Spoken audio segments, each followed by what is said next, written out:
Okay, ladies and gentlemen, I think we're just about ready to get going here now. As I mentioned, there are a couple of housekeeping items that were on the screen prior to this one. We're asking you to mute your microphones. I think we've been able to accomplish that, and to shut down your video as well. And that only the directors would keep their video up so that the members can see their board. Questions can be asked and issues presented in the chat. We'll do our best throughout the meeting to capture any of those questions or issues or comments if they need to be addressed at that time. So if you have a question or a comment regarding presentation of financial statements or a report or the minutes, please use the chat to make that comment or ask a question. And as I say, we'll try to capture that throughout the meeting. If not, we will capture it at the end of the meeting under general business. So we'll do our very best. It's going to require a little cooperation and patience on your part, but we'll do our very best to answer your questions and to provide whatever information you require. We're going to use Zoom polling to vote on motions and approve motions and whatever. We tried Election Buddy. It's a little more cumbersome. Zoom polling is quite efficient. I think you'll agree. So that's how we're going to do it. You'll be asked to poll yes or no or abstain, and you will get within 15-30 seconds. We'll get a response to that. So that should move things along pretty nicely. And as well, notice that immediately following the AGM, we'll have an awards presentation. We have 35 or 40 awards to give out this year. Brian Pound has taken that chore on, and he's canvassed the country from coast to coast. We have a great selection of very deserving recipients of awards. So I'd encourage you to stay tuned after the AGM to take in the awards presentation. And back to our screen, please, Lauren. So, welcome, ladies and gentlemen. My name is Bill Mahoney, and I'm the interim chair. And I welcome you to the 68th Annual General Meeting of the Canadian Owners and Pilots Association. This year is challenging, but we're going to do our very best to provide the information that you require and to conduct our AGM and hopefully have great participation. We have about 140 participants now. I'm hoping that we're going to break some attendance records throughout this meeting. The agenda, please, Lauren. Okay, so we've had some the housekeeping items that's dealt with. So now I'd like to call the meeting to order. You've all received notice of this meeting. It was posted on our website May 25th and the e-flight on May 22nd. So due notice of the meeting has been provided to the membership. Now I'm going to call on our secretary, Jim Bell, for confirmation of a quorum.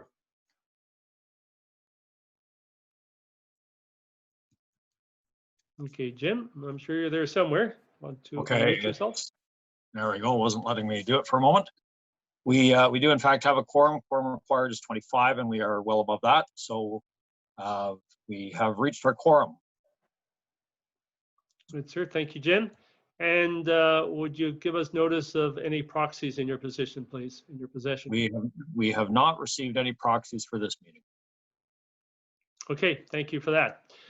Moving on to the adoption of the agenda, I would ask for a motion to adopt the agenda for the 2020 Annual General Meeting, and I'm going to ask to restrict the movers and seconders to our directors. They'll be the only ones on the screen. So I'll ask, Bram has moved the adoption, seconded by Debbie.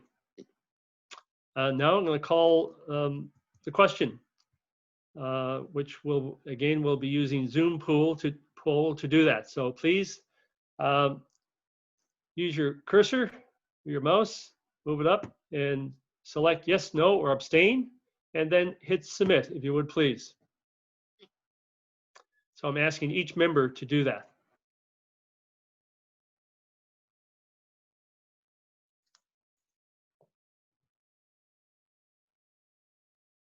We'll wait till Lauren compiles the results of that motion.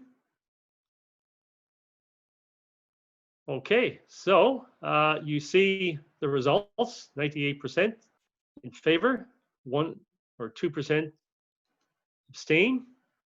So the motion passes. And folks, that's how we're going to conduct our meeting. It's a little challenging, but I think it serves a purpose, and you can see it's fairly efficient. Now we're going to ask for the adoption of the minutes of the previous annual general meeting.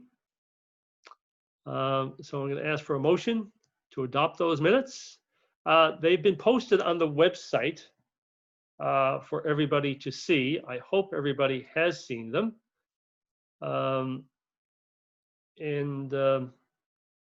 If you have, so I'm going to ask for an adoption. We'll get Brian and Jonathan. So we have a mover and a seconder. Moved by Brian, seconded by Jonathan. I'd ask again every member to vote for the adoption of the minutes of the previous annual general meeting.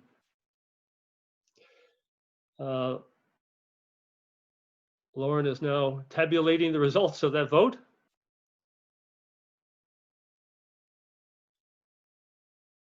And we have a number of abstainers. I assume it's probably they haven't read the minutes, but 74% are in favor of that motion. So the motion carries and the minutes of the previous meeting are adopted. Now we have business arising from those minutes. I'm not aware of any business arising. We've reviewed the minutes. The directors have reviewed the minutes. If indeed a member has a question, comment, or requires clarification, please use your chat to ask that question, and we'll try to deal with it that way. So I'm just going to give it a few seconds to see if somebody does have a question or a comment with regard to the minutes of the previous annual general meeting. I know Bernard and Tanya are monitoring that chat, and I would ask them. Okay, good point. I would ask them if we've had any comments or questions come in on the chat regarding the minutes of the previous annual general meeting. We see none. Okay, there being none, we'll move on. And we have the report of the chair. That would be me. And it's certainly a pleasure to report to you the membership at this AGM. It was a Greek philosopher who said, change is the only constant in life. And believe me, he could have been a Copa member, because Coppa has been in a state of change and transformation for a number of years now. We've been evolving and adapting to the ever-changing conditions all around us. We've changed the way we deliver information and communicate with our members. We've changed our brand, including our logo, and generally changed the way we do business. The pace has been fast and quite demanding. Now, as a consequence of all this change, a number of people have changed as well. I assumed the chair last December from Shane Armstrong, who had provided, Shane was chair for most of 2019, and he provided steady and strong leadership for during that period. And he did so at great personal sacrifice. Shane had some health challenges during the year, but he soldiered on and provided, as I say, extraordinary leadership to Copa during a difficult time. So we thank him most sincerely for that. Also, David Black from BC Yukon resigned recently, and David was an exemplary board member.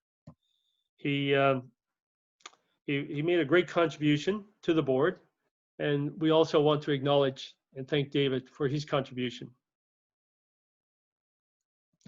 Now, this year's AGM will also see 3 directors complete their terms. Bram Tilrow, Larry Beaver, and Brian Pound. These gentlemen have provided thoughtful insight and real good guidance at the board table and unwavering representation for their respective regions.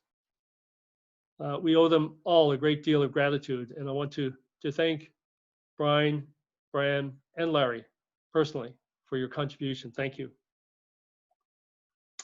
Now, we also see change at our national office this year with the retirement of Bernard.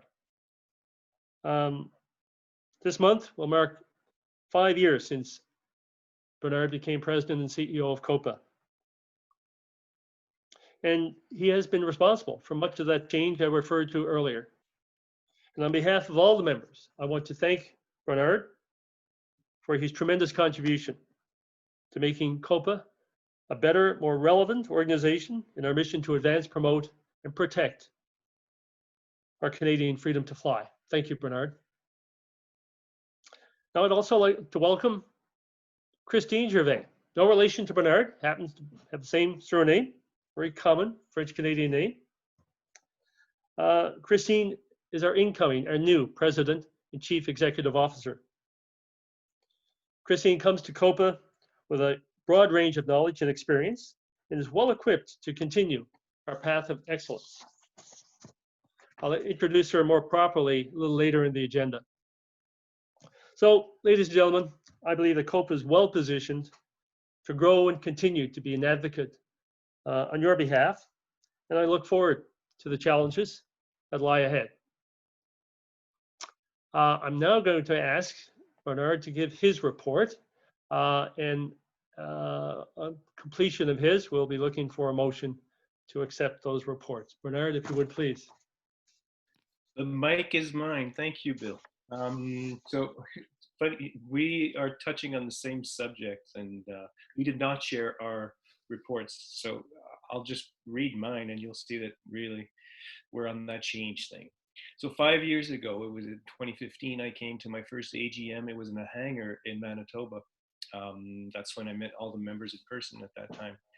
But who would have known that 5 years later, we'd be doing this over Zoom remotely and reaching one of the biggest audiences that we would have. But I mean, we've gone from in person in a hangar to over Zoom and seeing all the faces there.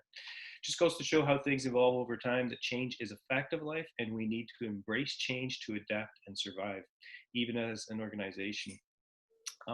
Some of the achievements over the years that we can note for Copa was how we modernized our communications with our members, which saw Copa Flight go from a newspaper to full-color magazine for half the cost of the original publication. Very successful weekly newsletter with an open and click rate unsurpassed in the industry of over 50%, which is, it's extremely popular. We've updated our platforms, more in tune with our times, Facebook, Instagram, and I mean, we're moving towards that. Newer, younger generation, the next gen people, and the next gen folks working with Lauren. So we have to look at who the up and coming pilots. We've had Chris Hadfield become our official spokesperson, someone who supported us in our change and who said he's a big fan of you have to change to adapt all the time to survive. And any change we brought on, he was supportive of that, including the creation of the more modern and forward-looking logo. We've changed also with the online store with Red Canoe, some of our merchandise, and you may have seen that, but it's extremely popular also, and it's actually it's a big financial benefit to Copa. And working with Transport Canada and NAV Canada and working hand in hand with these folks, it's only been beneficial to Copa. But those changes have brought us success, financial stability. You'll see from the Treasurer's report, and an increase in membership by having about 30% of all the civil aviation licensed people in the country are members of Copa. If we look at the non-commercial pilots, the ones that we would really cater to a little more, we're reaching 50% of all these people in the country. So the membership is the best Copa's ever had as a percentage of all the pilots, because we have less pilots in the country. I'm leaving a very capable team of professionals in the office, and I want to thank my staff over the years for their dedication, their support, collaboration, and professionalism.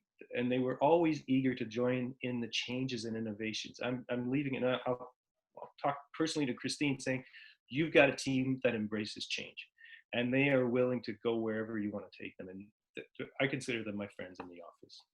And I'm leaving them in the very capable hands of Christine, our new president and CEO. I say, I'm a member, I'm a lifetime member, and you will meet her later on. You will be thrilled to see Christine at the helm of Copa.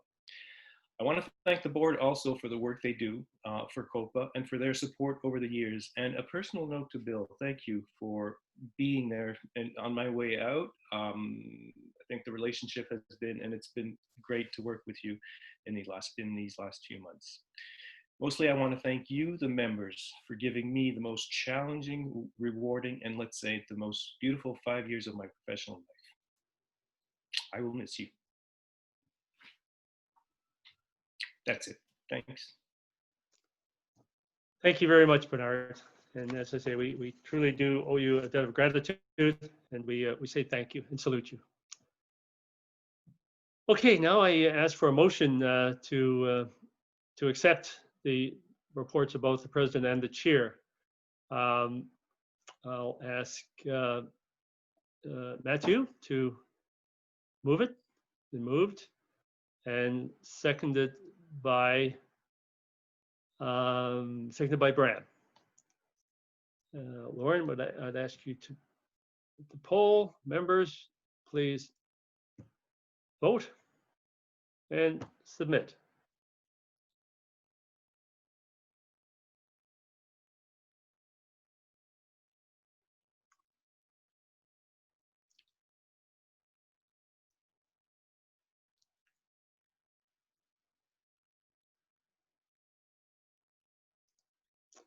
Okay, so we can see we have adoption or acceptance of both reports. Thank you very much. Now I'm going to call upon our treasurer, Jonathan, to present the auditor's report. Jonathan, if you would, please. Yes. So I will share my screen so you can see the financial statements I have to present today. Give me a second.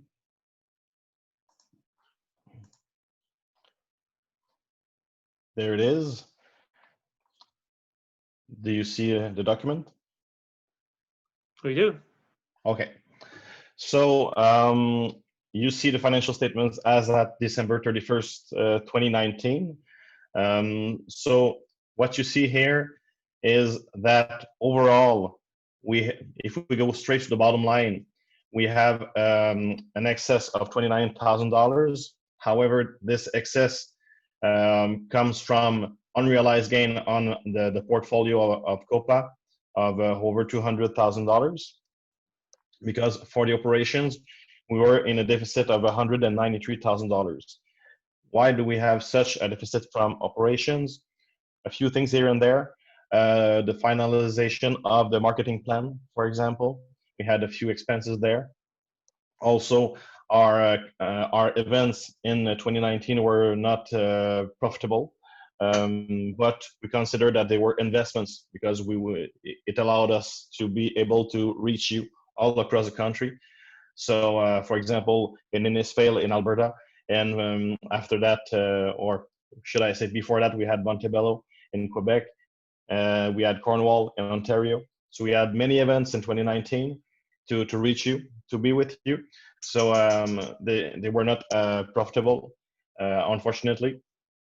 So what you see here is the result of these expenses. Also, in 2020, I will come back to that. some of these expenses are not coming back, but are replaced by some others because of the situation. So in 2019, we see that overall our situation is mostly under control because our expenses, yes, they are higher than expected, but they were budgeted, so it's not a surprise here. So what it gives us in the balance sheet, so assets and liabilities, we see that our assets are up at $2.2 million, but what does finance these assets? You see here that mostly we have $1.3 million of net assets at Copa, and we have over $800,000 of deferred membership. So what it represents, for example, it includes 3-year memberships and lifetime memberships. So we amortize revenue over the years of the membership. So you see that we so far, as of now, Copa has no debt, has no payable that is worth of mentioning. So the financial situation of Copa is under control. So this is for Copa. If I take you to the Flight Safety Foundation, so what do we have here? You see, for example, that our assets are a little lower than last year. I underline here. It was at $189,000. Last year, it was at $209,000. However, as I said, it is mostly under control because what we have here is internal movement of funds, for example, due to Copa, and the net asset of the foundation. So the foundation as well is under control. Nothing there to mention. And finally, our war chest, the Special Action Fund, the Freedom to Fly Fund, which we encourage you to contribute to. As of last summer, what we did, we sent you a message through the internet to advise you that we would increase the membership. Out of that increase, an amount would be allowed to the Freedom to Fly Fund. That's what we did in 2019. And so far in 2020 as well. So you see here that our total assets are mostly the same between 2018 and 2019. And if I go down there, where does the money come from for the Freedom to Fly Fund? What do we see here? We see $35,000 of donation and over $100,000 for our investment portfolio of the Freedom to Fly Fund. Obviously, we had expenses for the different projects some of you applied for. So you see the expenses were $75,000 in 2019. So we had an excess of $50,000. As you know, we are trying to build back our war chest up to $1 million. That's the threshold we want to keep to the defense of our freedom to fly across the country. So that's what we have for 2019 as at December 31st. Now, I guess many of you are wondering what is the current situation of Copa considering the situation of the COVID-19. So I will show you here what is the situation. You see, as at May 31st, so the end of last month, we had different variation. I will guide you through the many numbers that you see on your screen. So what do we see here is that the revenue are expected here, the forecast in blue. The revenue are forecasted to be $1,267,000. So far, we are just below $500,000 of revenue. Don't forget that in these revenue, what do we have is a convention here. This convention would be, as a matter of fact, this weekend. it is postponed for 2021.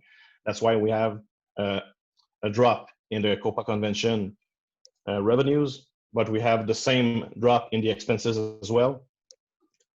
For the membership, you see that so far, we expect to have the same number as last year. That's what we expect to have because we've not seen any changes in the membership as of now. And we thank you for that, for your confidence and to stay with us. So far, there's no change in the revenue for the membership that as of now and expected until the end of the year. For the expenses side, what is different from last year is in the salary and wages and the professional fees. I will come back to that. We have a CEO transition this year. As you know, Christine is coming in place of Bernard. So we have a CEO transition, which is normal. So salaries and wages are a little bit higher than expected. You see a lower number here in the forecast than in the budget. Why do I say that it is higher? Because you have to consider it in conjunction with the consultant fees here. We have a few people here and there in the office that are under contract and are not direct employees. For example, Jean-Claude Audet, we had Neil a few months ago, and Lauren, which is with us today. She was under contract until the beginning of May, and now she's a full employee. So that's why you have to add up those two numbers, and the number will be higher than expected because of the changes for 2020.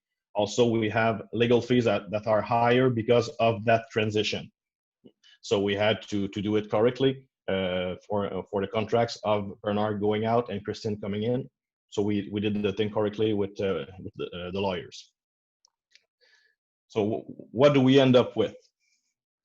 We expect to have a loss of $29,000 in 2020. However, many things are not considered here. For example, we have money that will be coming in from Magnus. This amount is already considered, but it may be different. We also applied for the Canadian emergency wage subsidy. We are expecting to have $22,000 out of that subsidy. This amount is not cashed in yet. For the first 2 months, we were eligible for the subsidy. For the third month, we were not because our revenue were not down by 30% on a cash basis.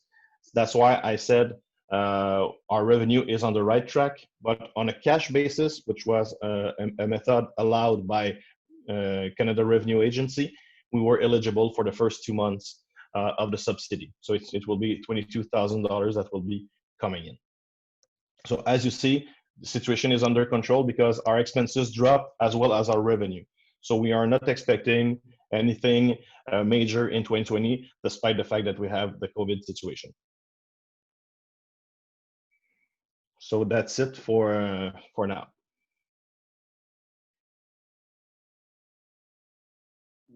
We have a few questions, if we're there, Bill. Let's see.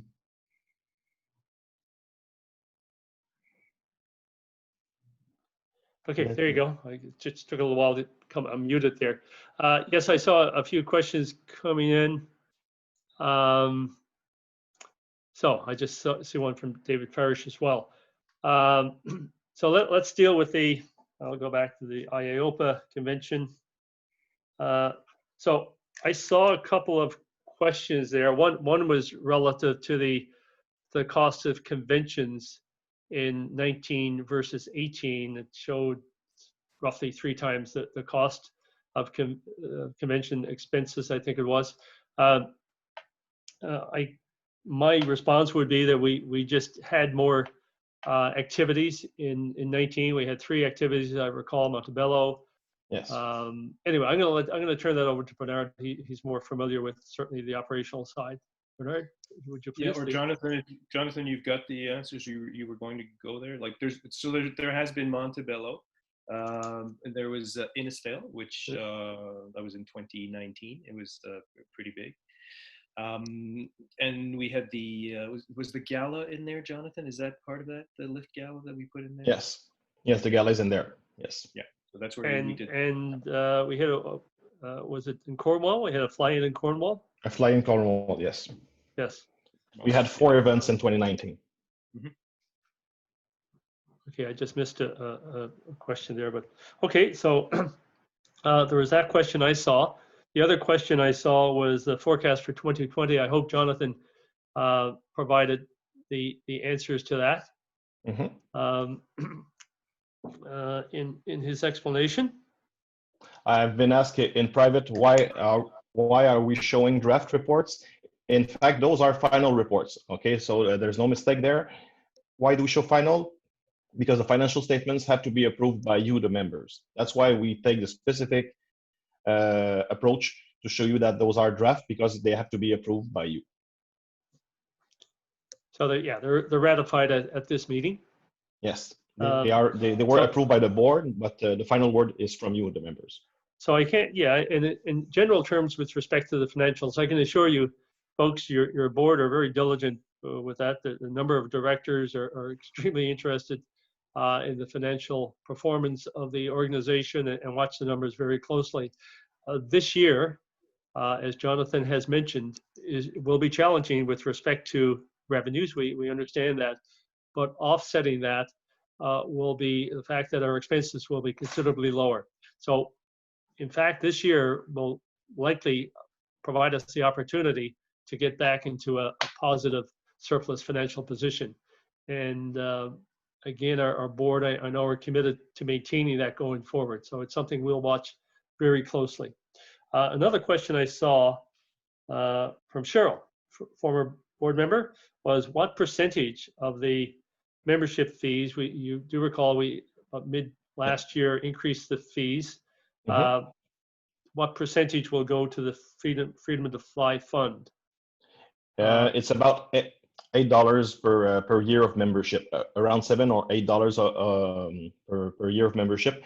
Why do I say per year? Because if you subscribe for a 3-year membership, it will be around $20 or $24 that will go to the Special Action Fund.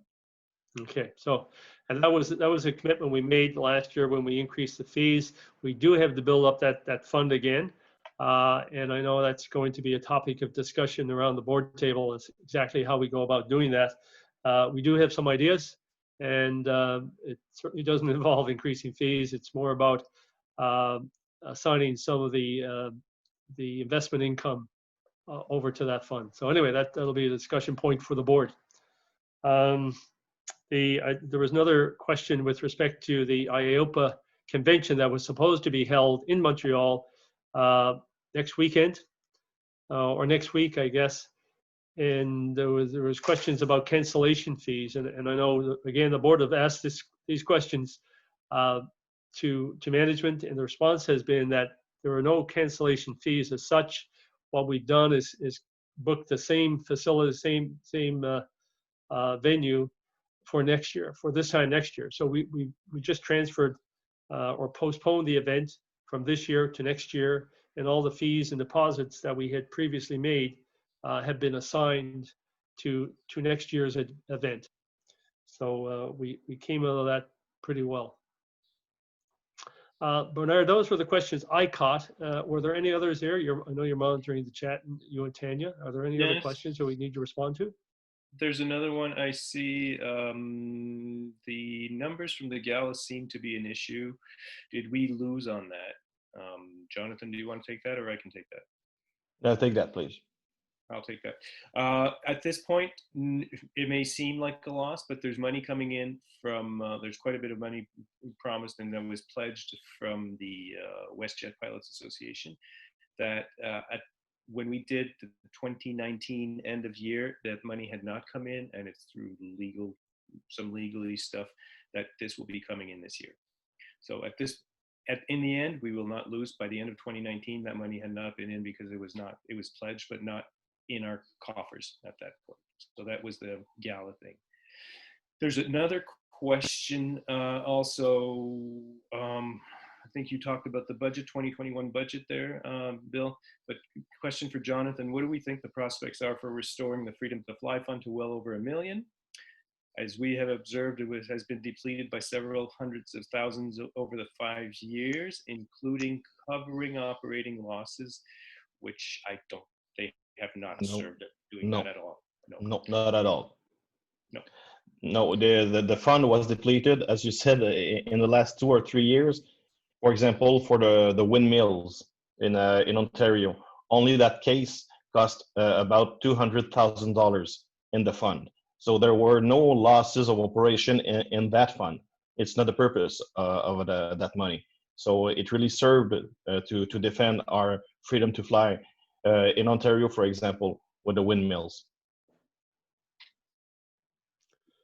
Okay, I see another question here, and it's with respect to the loss on investments year to date. Again, it's not coincidental. I guess it's to be expected. The questions we're getting from our membership are the exact same questions the board asks around the table. So yes. we do have an answer for that. We've asked the same question, and Jonathan as well. I was pleasantly surprised with the response that you gave with respect to the loss on investments. Could you give us a little update on that, please? For sure. We have a report here. I will show it to you. This is the report for the 3 portfolios that Coppa has. The 3 entities. We have Coppa, Flight Safety Foundation, and the Freedom to Fly Fund. So this is what we have at hand. I will zoom it a bit. So you see here the Koopa portfolio as June 19. So last Friday, it's really recent. So what do we see here? Year to date, we are minus 3%, maybe 3.5 this week because it was a bumpy week. But as June 19, 2020, you see it in the upper right corner. You see that we were trailing minus 3%. So considering the situation that we've had so far this year, we are really pleased with that performance. What explains that performance is that the portfolio is balanced 60% shares, 40% fixed income. So the shares bounced back in the last weeks, so we benefited from that. And secondly, in the fixed income portfolio, we have longer duration fixed income assets. So we have longer duration bonds.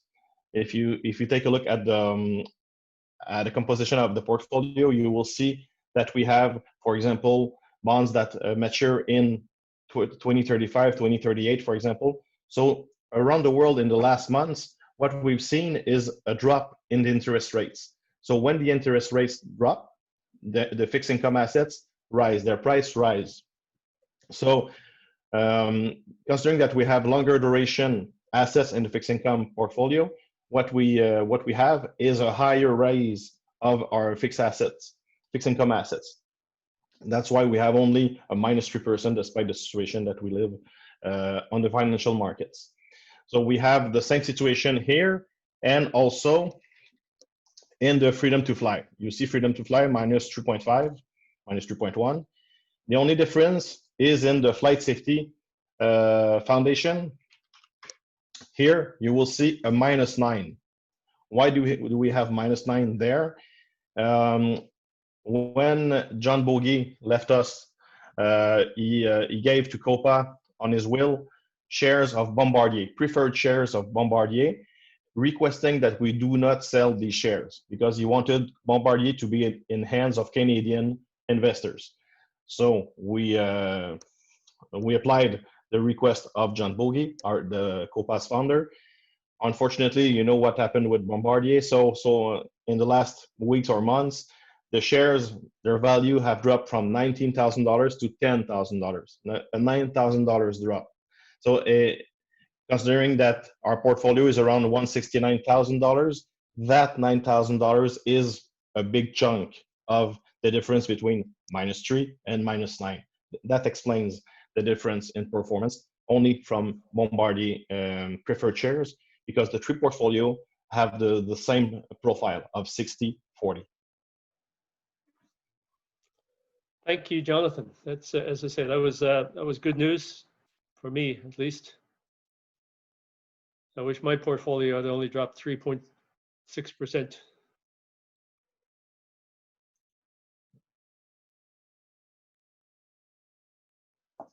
Okay, so can we go back to Jonathan? You still have control there, I think.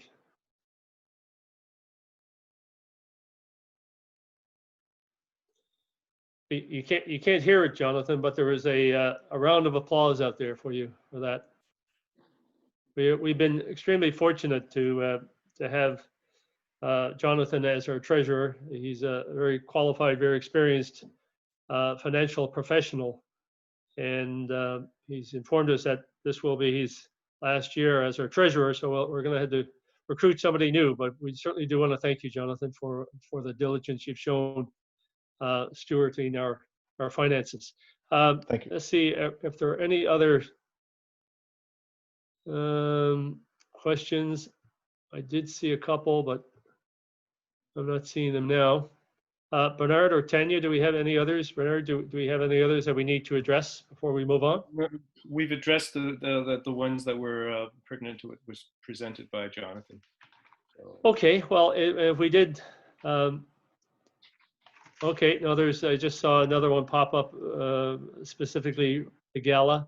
And I think we responded that there was a gala. It certainly, we didn't make any money. We lost money on it. We were hopeful that we'd at least break even. It didn't happen, but there may well be funds coming from another source which will cover the cost of the gala and show a profit. Again, I would, because I want to get through the balance of the agenda, but there is a general business item towards the end.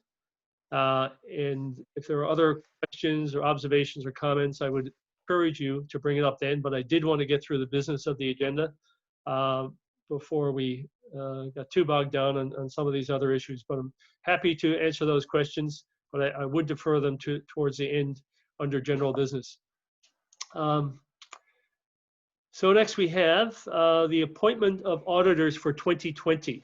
Oh, I'm sorry, I've got to back up and I've got to ask for a mover to accept the 2019 financial statements. So I'm going to ask Bram. Bram moves. We have on the chat, we have Mr. Frank Irvin that is moving. Okay. Frank Irvin is moving. We were going to restrict it to directors, but I'm happy to have that. A seconder, please, for that motion. Maybe that's going to be Bram. Bram is going to second that motion. And I'd ask you all to vote. Exception of the 2019 financial statements. And a drum roll.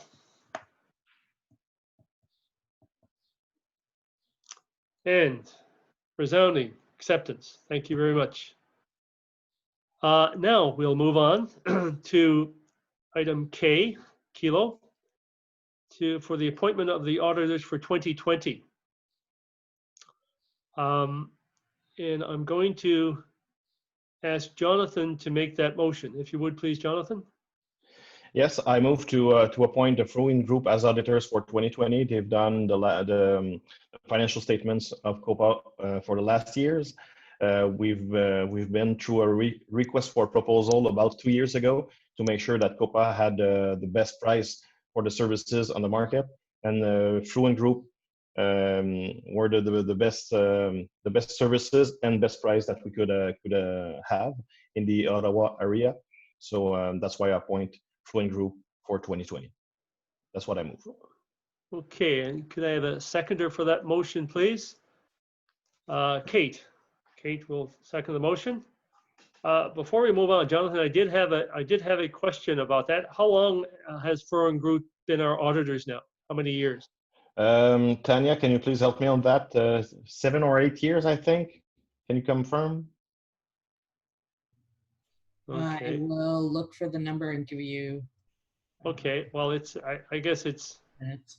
something we can consider. The audit committee can consider with respect to maybe to change that up in the next year or two. But anyway, right now we do have a motion. Our treasurer has recommended that we appoint the foreign group as auditors for 2020. So I ask everyone to vote on that, please, on that motion.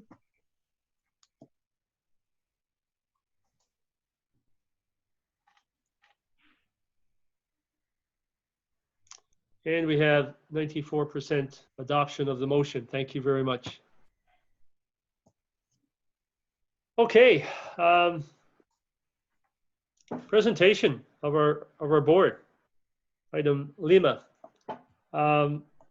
Recently there was a election. I think it was the scrutineers confirmed the vote May 13th, and we're very pleased to welcome some new board members. I had mentioned that Larry, Bram, and Brian were leaving their positions.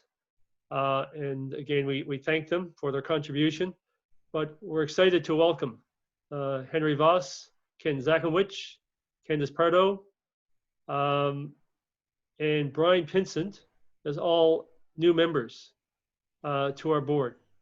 And we're extremely pleased with the caliber. I've read the bios, the caliber, the background experience of these folks, and their willingness to come and to assist us in the work of Copa.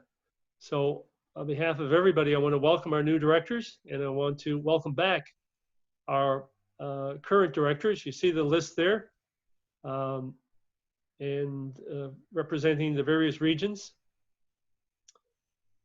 So welcome Henry, Ken, Candice, and Brian. Thank you very much for agreeing to become directors. It's a job, I can assure you, with challenges, but it's also very satisfying. And you know, the best part of Copa and being a director on the board are the people you meet from across the country, bar none. I mean, I say that about other organizations, but Copa is no exception. It's the people, the members that you get to meet through your work at Copa as a director and otherwise. So I thank you, and I can assure you that you've got some good times ahead of you as you get across the country and meet some of the members. So folks, you see your current board for 2020, 21, from coast to coast to coast. And I would again thank everybody and welcome you. We're going to put you to work immediately following the awards presentation. There will be your first board meeting. So, okay, Tanya, thank you for that. Let's see. Now I think we are down to item Mike, general business. And I'm going to start this particular item with a very pleasant task that I have, and that is to introduce our new president and CEO, Christine Gervais.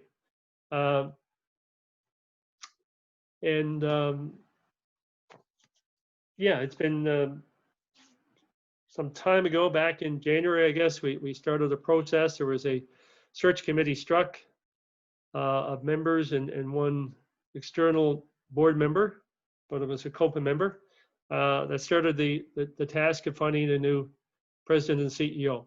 It was a thorough, comprehensive, exhaustive search, I can assure you. It was rigorous, but I believe it was extremely well done. And we are, as a board, extremely pleased with the outcome of the search. Ladies and gentlemen, it's my pleasure to introduce to you Christine Gervais. Now, she's no relation to Bernard, I mentioned that before, but she happens to have the same surname, quite a coincidence. So, but Christine is our new president and chief executive officer. She brings with her over 20 years of experience in the field of aviation as a commercial pilot, air traffic controller, and more recently, as a manager at NAV Canada in airspace and level of service management. Christine holds a current commercial pilot's license, which she earned with the Ottawa Flying Club's professional pilot development program over 20 years ago. A follow-up float endorsement led to the start of a professional aviation career. She has flown the Great de Havilland Beaver in Northern Ontario on floats, no doubt, to a grand caravan from Africa to South America and completed her final professional landing as a corporal pilot. Following the birth of her son, she successfully trained and joined NAV Canada as an air traffic controller, where she worked in the Ottawa Control Tower for almost a decade. The last 4 years, Christine has been dedicated to management at NAV Canada, with her most recent role as in level of service. During this time, she gained comprehensive experience as a leader in a high-performance team environment and advanced her education in project management. She has maintained her pilot license recency requirements on both floats and wheels. Christine, who is fluently bilingual, brings with her not only significant experience in the field of aviation, but also professionalism, leadership skills, and her network of having prepared her well to successfully assume the role as Copa's president and CEO. Her sustained passion for aviation will serve her well as Copa's advocate to advance, promote, and protect the freedom to fly of general aviation in all of Canada. Ladies and gentlemen, I'm pleased to welcome Christine as our new president and CEO. Christine. Thank you, Bill. Can everybody hear me? Yes? Okay, thanks. I think so, yes. Great. Good afternoon, everyone. Merci, Bill. Bon après-midi, tout le monde. Mon message en français suivra. I'd like to take this opportunity to thank the Copa Board of Directors for selecting me as the new president and CEO. Like Bill mentioned, I started my AV career as a pilot, and I've spent my last 50+ years in the world of aviation in one form or another, but always as a fellow aviator, so I'm thrilled to continue my journey with. In keeping aligned with Copa's mission to advance, promote, and preserve the Canadian freedom to fly, and vision to be the voice of all general aviation in Canada, my overarching vision is to expand our reputation by increasing our visibility and promoting inclusivity. Included in that vision is a renewed emphasis on flight safety in the field of general aviation. I'm convinced that this will propel us to a prosperous future. In the coming weeks, I'll meet with the board of directors and create a strategic plan for the year to come that will enable the realization of common defined goals in order to achieve this vision. The key objectives will be communicated with our members, as it is important that we all share the same goals and work together for the continued success of the association. You are the lifeline of this association, and I have no qualms as to whom we all truly report to. Once we've established our path forward, I'll be engaging with our staff on a regular basis to provide clear direction and guidance with open two-way communication to emphasize expected responsibilities and results. I believe that feedback and recognition are critical to the success of any organization. We will all share and celebrate progress together in a transparent manner and as a standard part of regular communication activities. I have a few expectations of myself that I'd like to share with you. The first expectation is respect. You should expect that I treat you with respect at all times, and I will expect the same treatment in return. The same courtesies will be extended to all others in the association at all levels. The second is integrity. You can expect me to keep my word and deliver on my promises. In order for us to establish a solid reputation, we must all keep commitments and be transparent. The last expectation has to do with teamwork. For me, teamwork is the ability to work together toward a common vision. You can expect me to provide you with my support and guidance and ask you for assistance in order to successfully reach our goals. This is not an easy time for anyone, and we all find ourselves in various circumstances. Nevertheless, as we slowly move toward a post-COVID world, a plan to meet our members will be developed in collaboration with our directors and our flight captains to foster and strengthen our sense of community. You are, after all, the best part of Coppa. On a final note, I share with you a quote by former IBM CEO, Ginny Rometty, that really resonates with me. She says, I learned to always take on things I'd never done before. Growth and comfort do not coexist. This being said, let's answer together the question, what will Coppa do to get out of its comfort zone and into its growth zone? I look forward to representing Coppa and to the many great things we will collectively accomplish. Je vais faire mon message en français maintenant. Je profite de l'occasion pour remercier le conseil d'administration de la Coppa de m'avoir choisi comme nouvelle présidente et chef de la direction. J'ai commencé ma carrière en pilote et j'ai passé plus de 20 ans dans le domaine de l'aviation et je suis donc ravie de poursuivre le cheminement avec vous. Conformément à la mission de la Coppa, avancer, promouvoir et préserver la liberté de vol au Canada et à la vision d'être la seule voie de l'aviation générale au Canada. Ma vision globale est de rehausser notre réputation en amplifiant notre visibilité et en favorisant l'inclusion. Cette vision comprend également un axe renouvelé sur la sécurité des vols dans le domaine de l'aviation générale. Je suis convaincue que cela nous propulsera vers un avenir prospère. Au cours des prochaines semaines, je rencontrerai notre conseil d'administration afin d'élaborer un plan stratégique pour l'année qui engendrera la réalisation d'objectifs compréhensibles afin d'atteindre cette vision.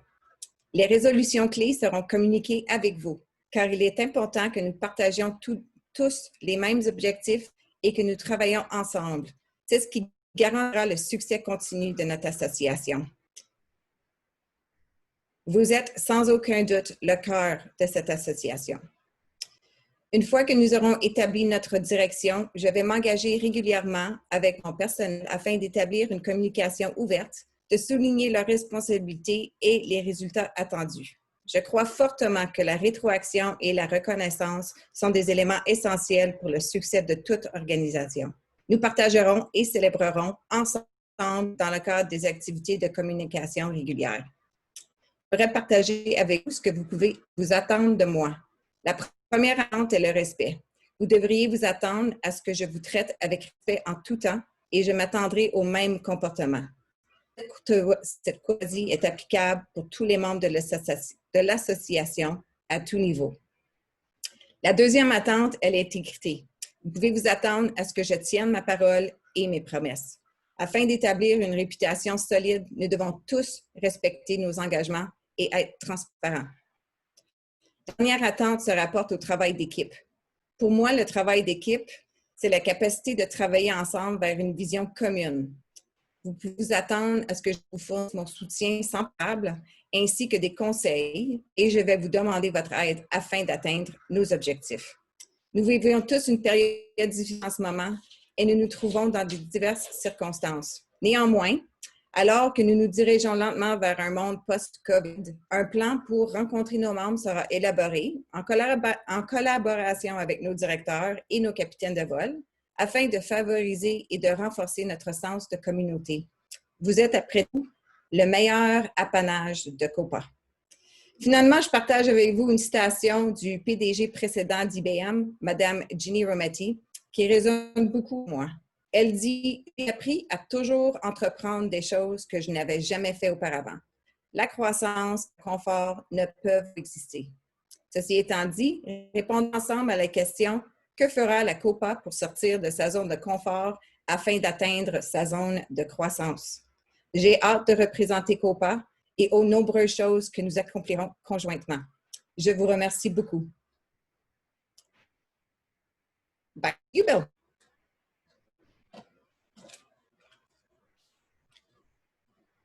Thank you very much, Christine. And again, welcome on behalf of the board and all the membership. Thank you. Okay, now, folks, we can go to some more of our questions, I would suggest, under general business. So if anybody, again, has any questions, comments, suggestions, observations, this is your time. This is your opportunity to convey them to the board and management.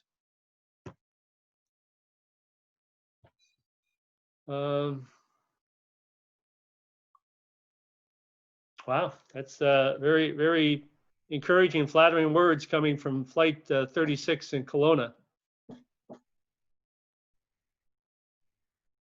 Yeah,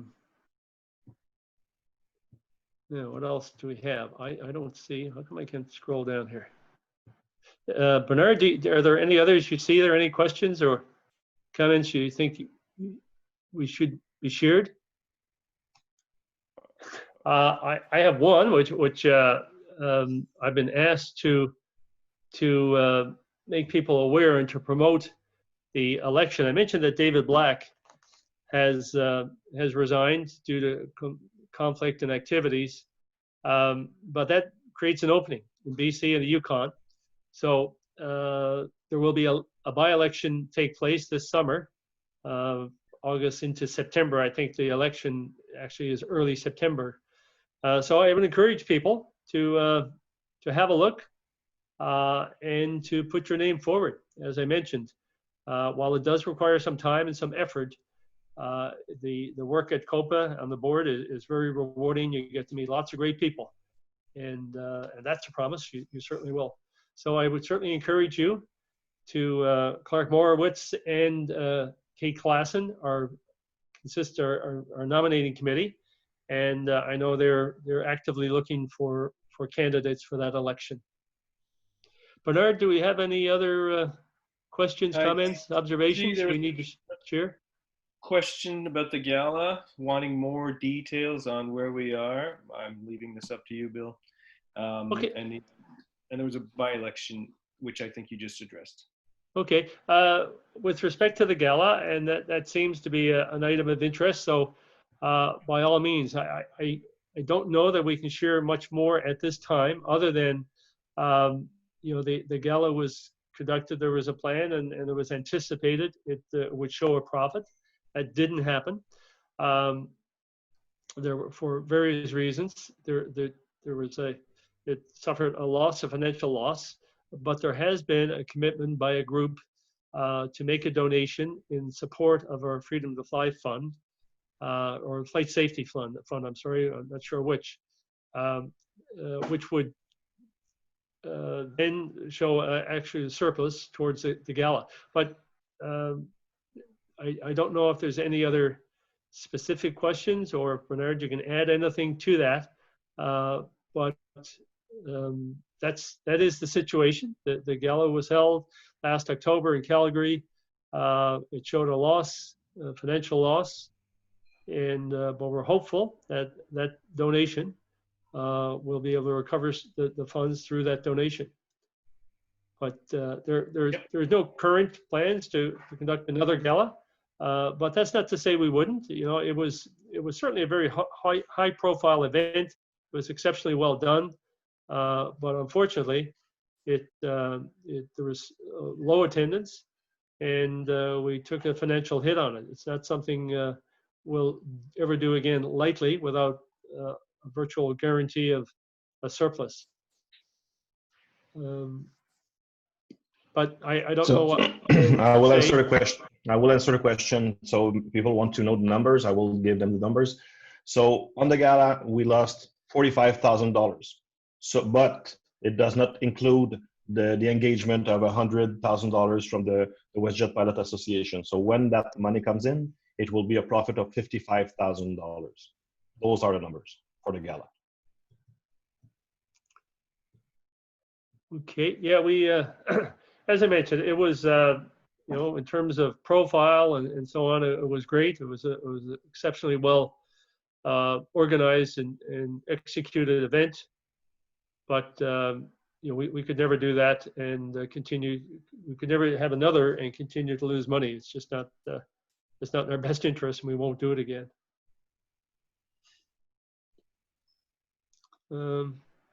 Any other questions we see? Sorry, Bill. There was a couple of questions regarding why you did not have a vote for the new directors.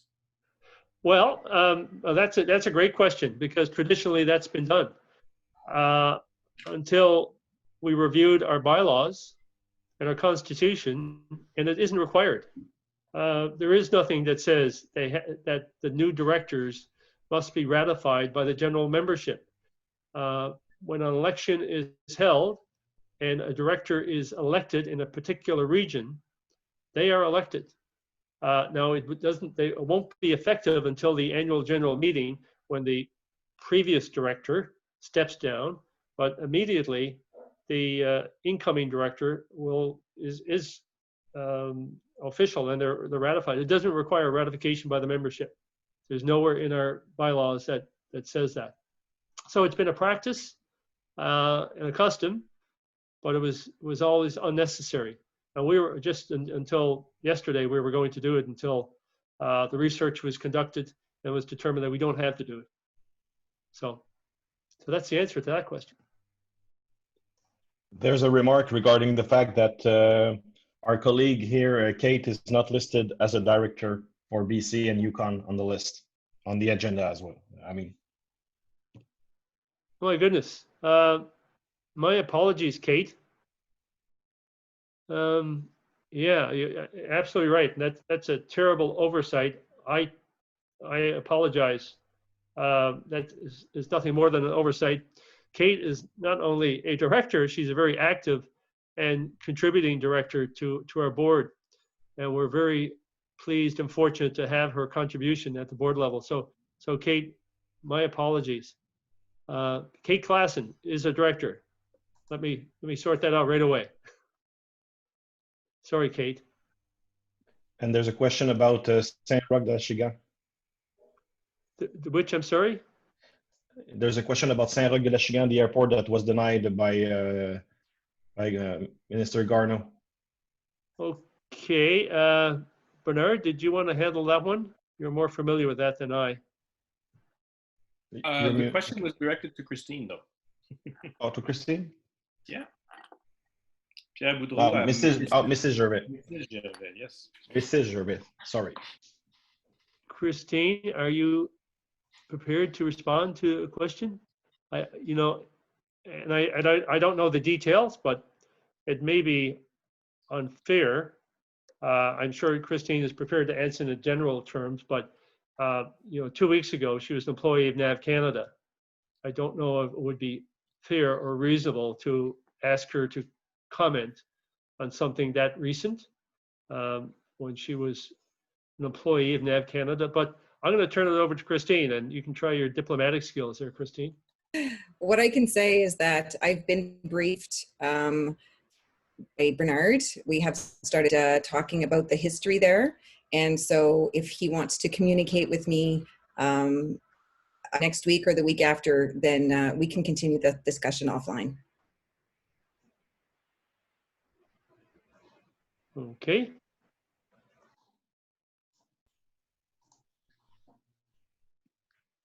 Bill, I've seen a couple other questions.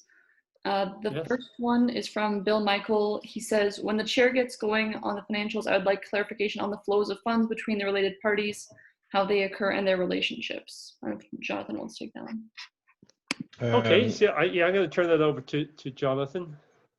Yeah, and we'll probably need the help of Tanya to refresh my memory here, because what Coppa does, we have 3 entities. We have Coppa, Flight Safety Foundation, and the Freedom to Fly Fund.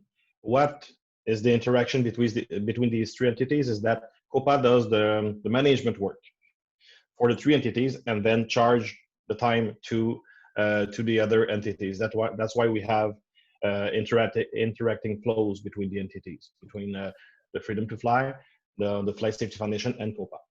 That's what happens here. And also, it's not a Coppa's entity, but so that you know, I remind you to the members, maybe you don't remember or don't know, we are offering management services to the Soaring Association of Canada. So we help them with their management for a fee. So that's a small revenue that we get every year from them. I have another question from Julian, who says, what are the present COVID-19 requirements for flying schools and rental pilots?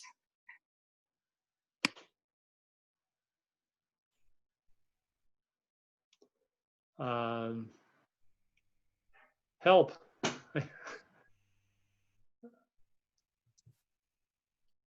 Can anybody offer something, or perhaps what we can do is get back to you. We can do some research on that and get back to you. I That think would be- another member actually answered that in the questions. So, Okay. yes, Darren Rich answered it, saying, Julian, as a BC-based flight instructor, I can tell you that the COVID-19 rental and flight school issues fall under the purview of provincial health authorities. As a result, each flight training unit and aircraft rental agency sets the necessary health protocols as per their location. Bottom line, check with your local FTU and rental agency for protocols and policies. Yeah, I see some chat back and forth there. Yeah. Okay, folks, I think we have, is there a new message here? As to say, this is the membership's opportunity to get access to your board and to management. So I certainly don't want to cut it off or in any way interfere with that, but Bill, there is a Yes. question about 50-year pins from George Payne. Will 50-year pins be issued to qualified Pioneer members? boy, let me tell you, the answer is yes. I didn't even know there was a 50-year pin, but absolutely. I can say, I would like to say and recognize Brian Pound for what he's done this year with our awards program.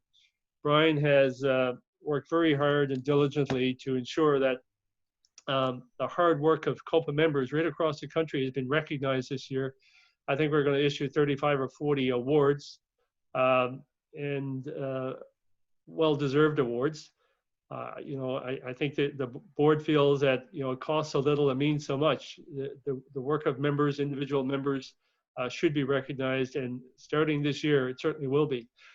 With respect to 50-year pins, congratulations, sir.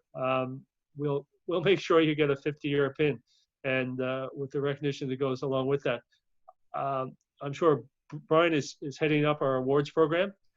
I'm sure he's making a note of that, and we'll make sure that happens. That's a wonderful accomplishment. We thank you for that support over 50 years. So that's the answer to that question. Any others? Well, there are a couple of new questions coming in, so. Yes, we just had one about how many paid members we have. Bernard has that current number. As we stand, well, no, yesterday, if there are none came in today, 14,713. Okay, and that of course, again, your questions and concerns are a reflection of those of the board as well. That's something we monitor closely. Declining membership, because our membership is declining.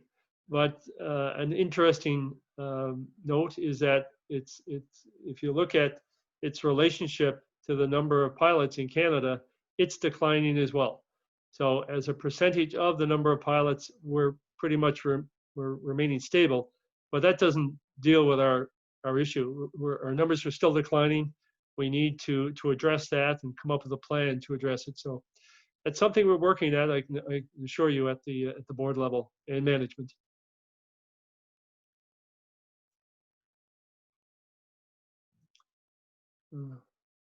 There was one more question, Bill, about what is Copa doing regarding drone regulations? And JC answered that one. He said, go see the flight. Oh, okay.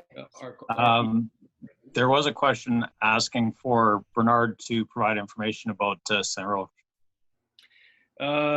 Yes, whether there's some budget to keep on the fight after all the Mascouche pilots were flouted by municipal, provincial, and federal authorities, and it has to do with that.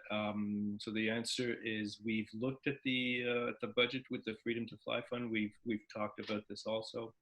At this point, we're looking at what could be done. So budget-wise, you've seen what the Freedom to Fly Fund has and what could be used for different fights. At this point, we did look at what could be done. And with the new board coming on, with a new president and CEO, it's a file of its own that will be looked at and reevaluated in the next few weeks as a discussion. It could be part of a discussion with the new people. So it's not, as I know, it's not totally off the table. It's an ongoing thing, and we'll see how it goes and how it moves in the next few weeks. And I'll leave this up to Christine, actually, as poor Christine. Yes. Yeah.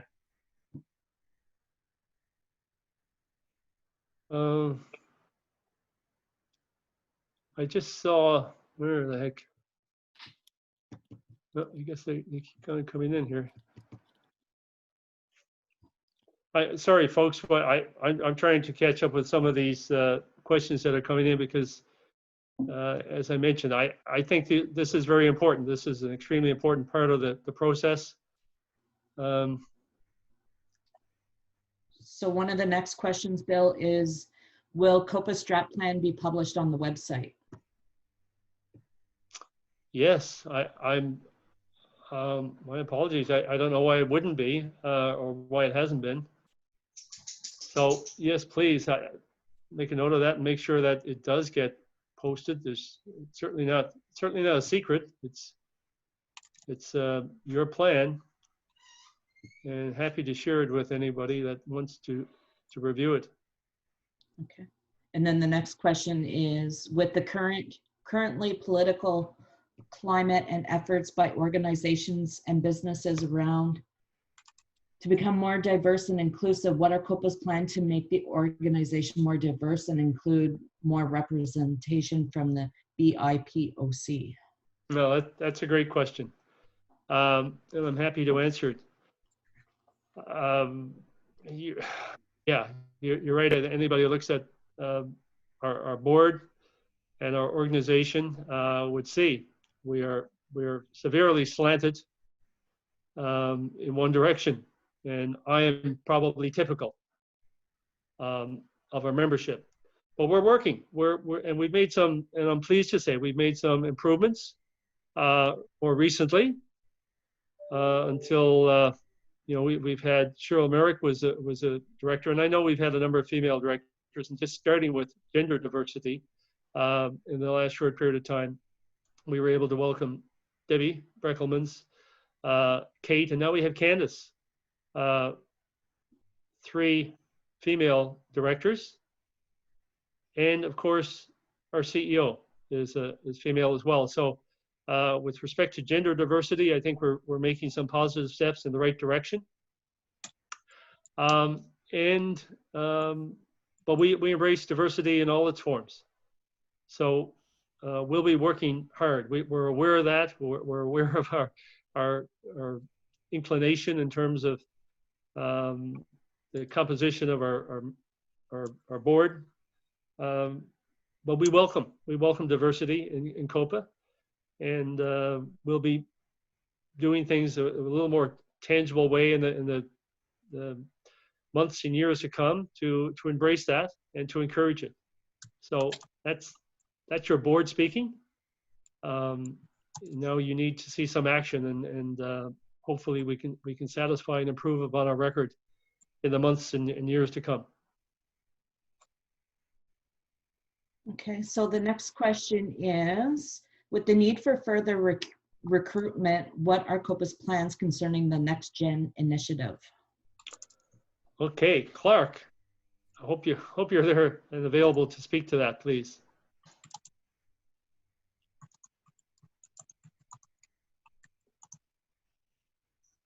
Okay. Let's see, maybe Clark or maybe Kate.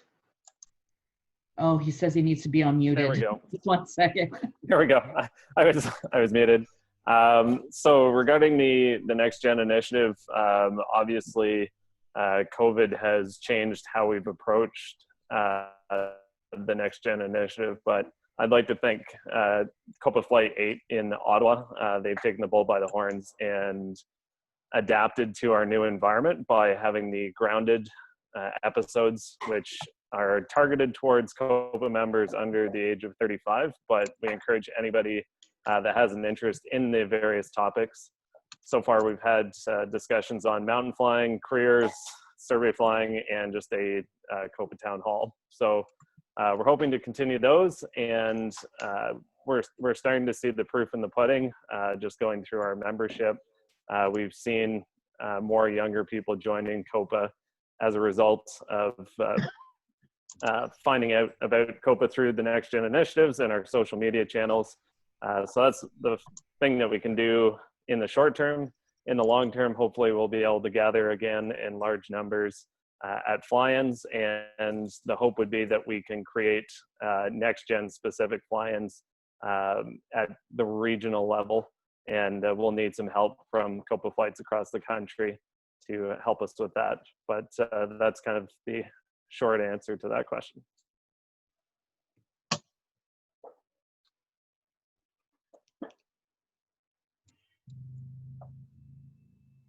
Okay.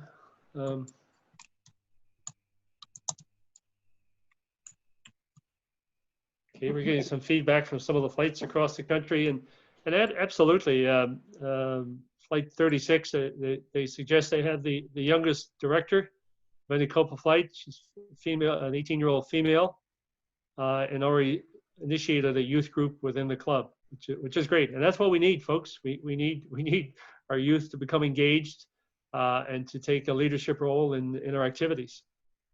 So wherever and whenever we can encourage that and facilitate it, I would encourage you to do so. Okay, we have another question. Might there be future regional meetings conducted with local flights to draft plans to help grow our membership, especially in the younger cohorts of new pilots? Well, yeah, you know, if there's a silver lining that's come out of this pandemic, it's the adoption of new technology. And this kind of technology, I know Bernard and his team have held a number of Q&A sessions and other sessions which were held virtually and been very successful. We've engaged members from coast to coast, right across the country, from many of the flights, and that's something it's proven to be very popular and very helpful. And I would suggest that we'll continue to do this. We'll broaden the scope and increase the content. So I would suggest the answer is yes. We'll be able to do that, help flights recruit. We'll be able to share best practices across the country. We'll use our expertise in our national office to assist people and flights across to accomplish whatever it is their particular goal is. Bernard, did you want to chime in there, or anybody else? I'd like to. Ms. Merrick has a question of assisting flights. Virtual meetings is a good investment. It's do we want to help flights do that? And we are. I know Lauren has looked into this, and we will be able to provide our accounts and Zoom accounts and all this to other flights, just like we did with the web presence. So we are working on that. I'll just jump on that answer. So unfortunately, just due to security reasons, we actually can't share the Zoom account. So sorry about that. But I've worked on a new Copa guide called the Copa Guide to Online Meetings, where I've done a deep dive on several different platforms, Skype, Zoom, and Google Meet. And that'll be available in the members only section. We'll also go out to all the flight captains to help you guys plan your own meetings, either for free or for fairly cheap, $7 a month. So hopefully that'll help. And just to jump on with the next gen vein of things as well, we're in the process of putting together a mentorship program. So hopefully that'll help next gen members continue on their aviation path and hopefully recruit new young members as well. So just a couple notes from me. Thank you, Laura. Okay, folks, this is, I think, helpful, and we'll certainly do more of these. It doesn't. There is no cost. It's incredible, and it really does give you a forum as members, an opportunity to express your pleasures, your displeasures, to make suggestions and pass opinions, and I think that's helpful. and I think we'll do a lot more of this. So, but I think that's probably it for the questions now.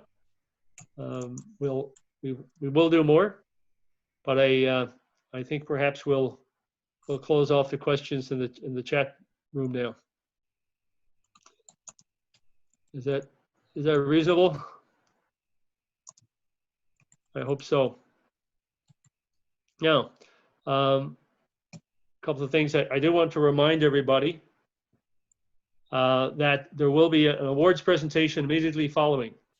This will recognize some of the members that have contributed and gone above and beyond.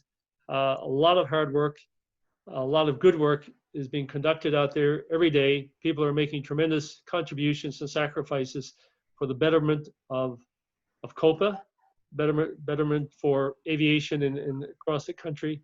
So this is an opportunity to recognize that good work. So Brian Pound, the Maritimes Director from PEI, will be hosting that ceremony or presentations of awards, and it'll immediately follow this AGM. So following the adjournment, we're going to turn it over to Brian, and he's going to conduct the awards presentation. It absolutely does, Trekker. You're absolutely right. So it's a great opportunity to enable participation right across the country for all the members. So, folks, I'm going to ask for an adjournment, a motion to adjourn. And that will come from Kate Klassen has moved adjournment. I don't think a seconder is required. So I'm going to ask for the vote now, please.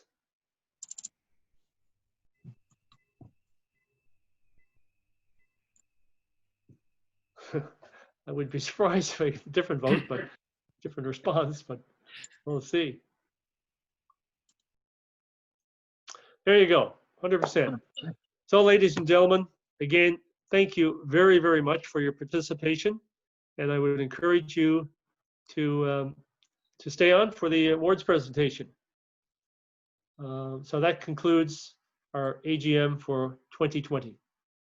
And we take a 5-minute break. Yes, we will, absolutely. We'll take a 5-minute break. And I'd also ask someone to capture these chats, these comments. Lauren, are we able to do that? Okay, thank you very much.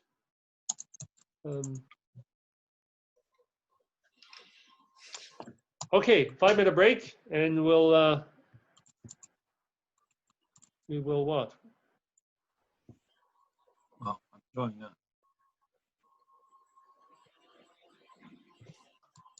Okay, we're going to have a little entertainment while I'm trying to figure out how to.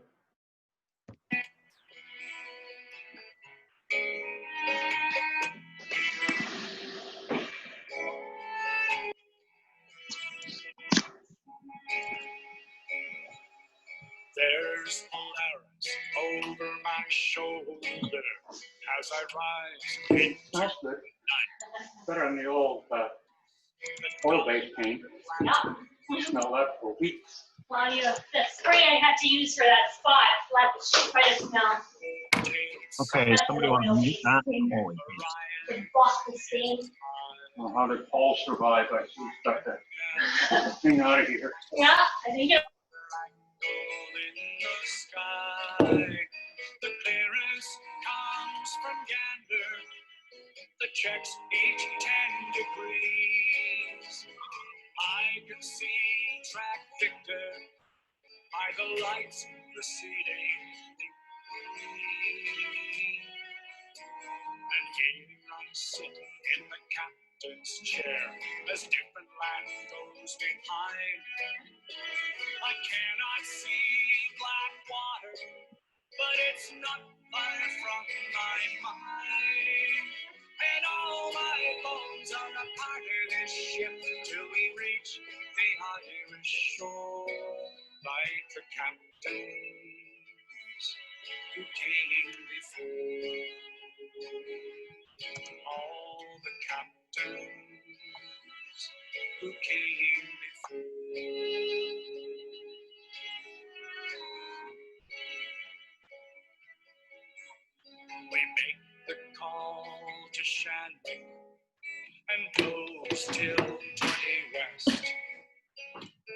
drinking endless coffee, many hours until we rest.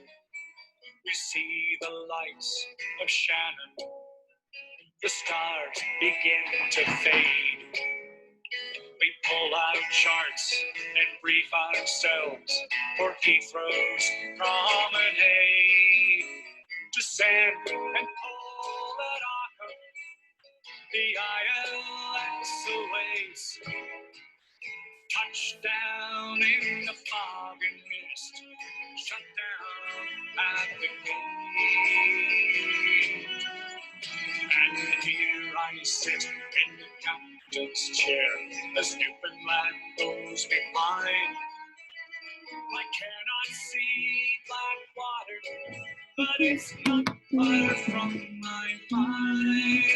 And all my bones are a part of this ship till we reach the Irish shore, like the captains who came before. All the captains who came before.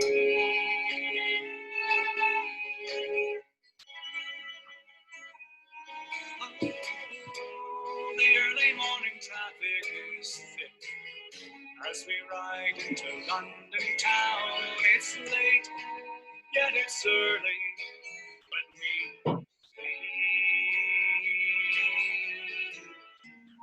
get up in the afternoon, walking Regent's Park, happy hour pints, then out to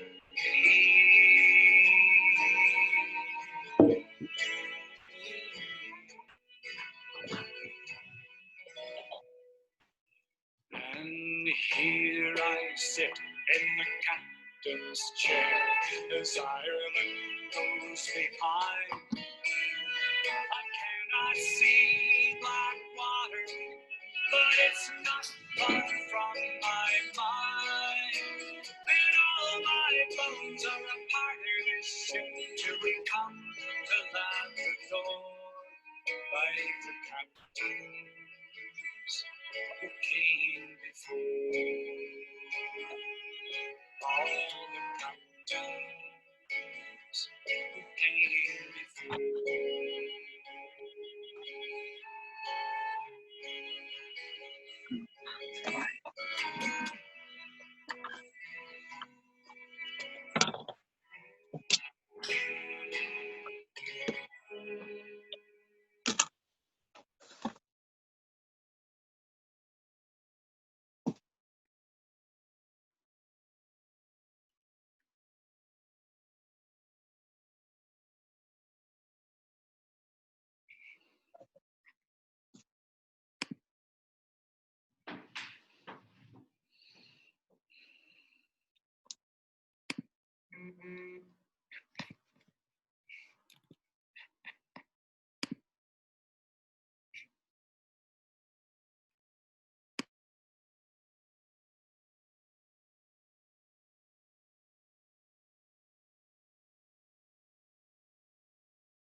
Good afternoon, Copa members. It's Brian Pound calling you from PEI here. And Bill, I assume that we can proceed with the awards presentation at this time.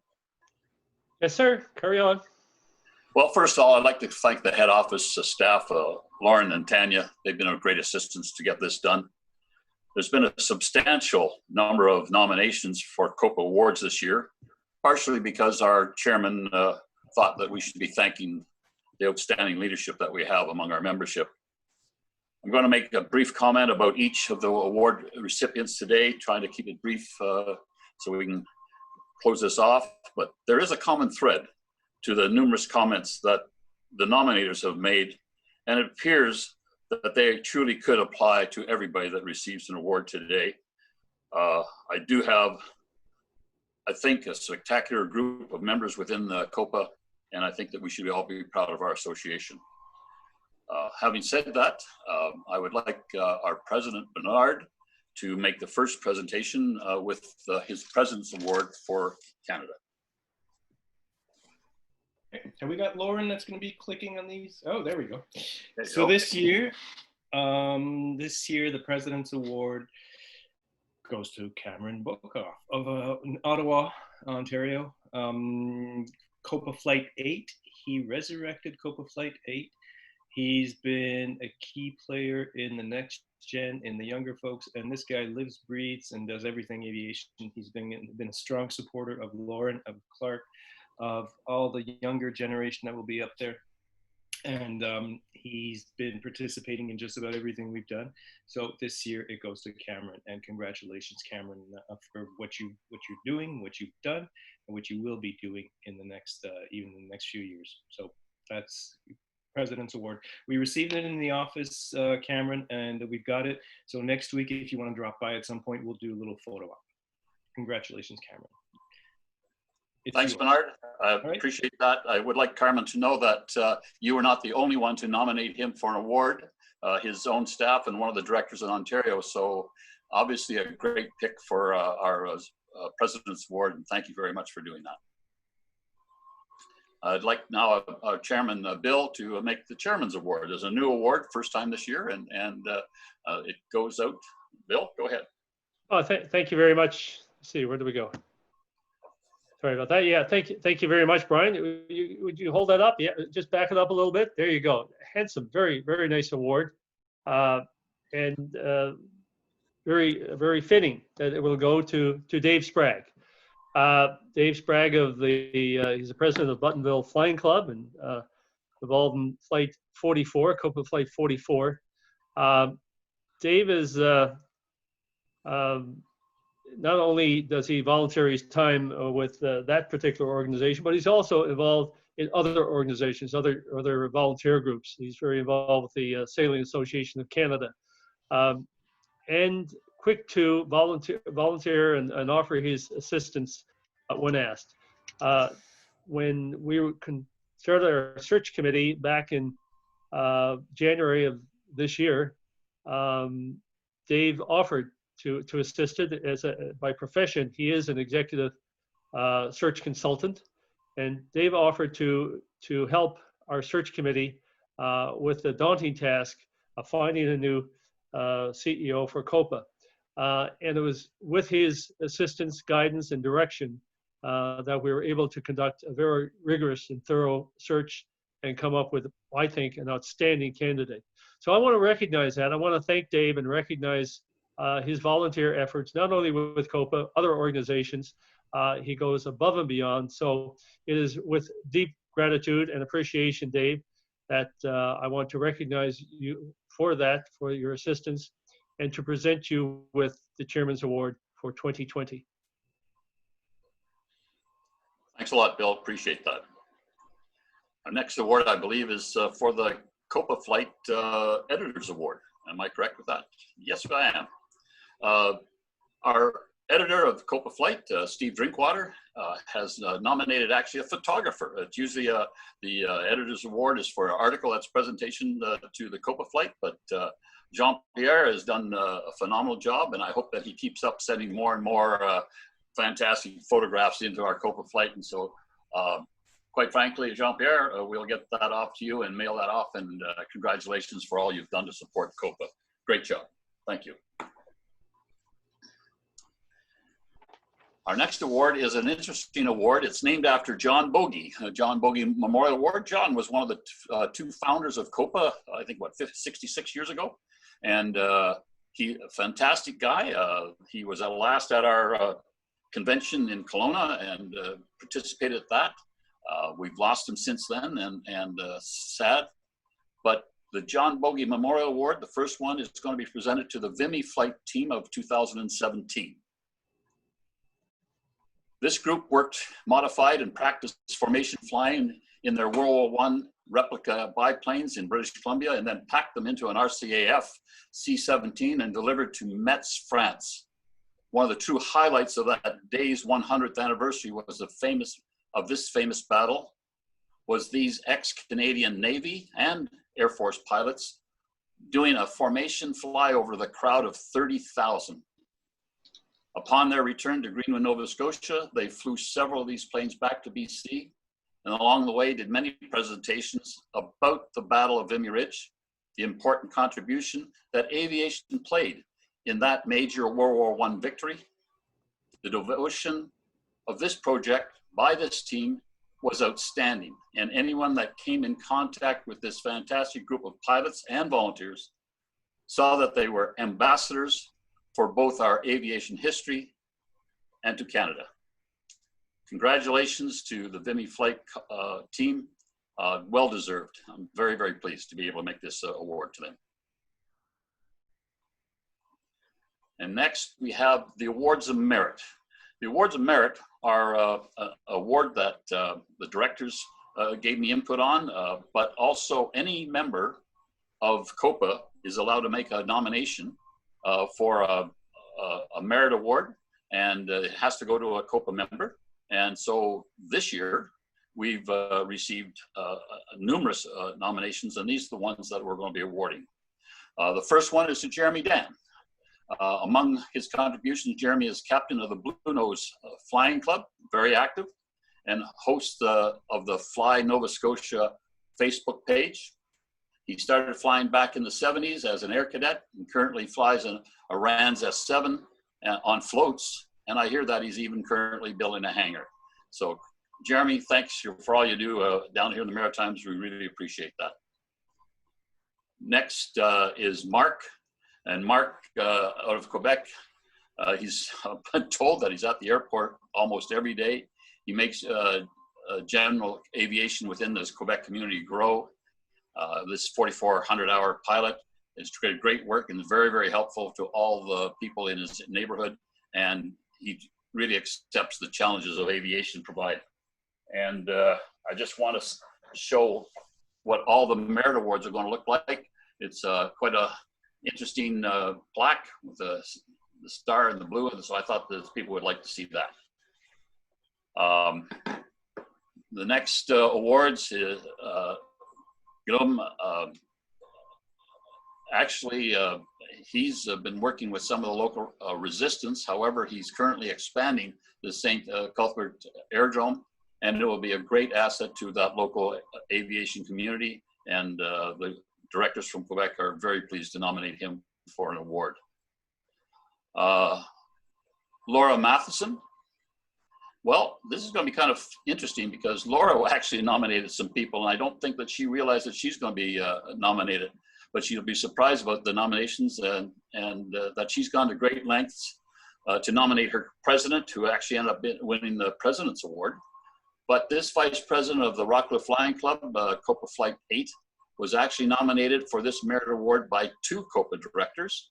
We are certain that the members of her club are appreciative of all of her leadership skills and keeping the club growing.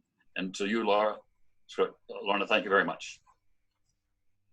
The next award, Terry Mortimer from Ontario.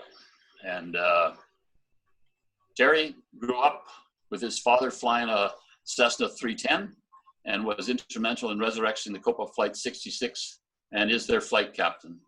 He flies an RV6 with GoPros attached and is a huge supporter of the Copa for Kids program. and I appreciate all the work that Terry's doing. Next award goes to the Innisfail Flying Club in Alberta. If any of you are at the last year's AGM in Innisfail, you understand the total commitment that this flying club, as well as the town, made to make this event a success.